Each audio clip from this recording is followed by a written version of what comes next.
Стоичков отвори врати за посетители. Какво може да се види в него, разказва Радостин Драгомиров. На улица Сребърна, номер 2 в столицата, са изложени уникални артефакти от кариерата на Христо Стоичков. Реплики на всички трофеи, които печели от Стоичков с клубните си отбори, както и такива на златната топка и златната обувка са сред изложените експонати. Уникална посечна фигура на камата и десетки лични подаръци от звезди на български и световния спорт могат да бъдат видени от посетителите. Нещо невероятно, нещо много уникално и нещо, което ще бъде за всички млади генерации. Живеем и във време на разделения, тежки разломи и аз се гордеем, че Христо ни обединява всички като един. Живеем във време на фалшиви събития, на фалшиви новини, на фалшиви личности и когато се появи истинска личност, някакси всички българи се обединяваме около това, че може да има и добро, може да имаме успехи, може да постигнем успехи.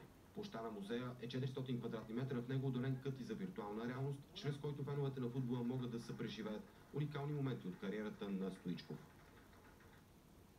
Алберт Попов стартира сезона в света.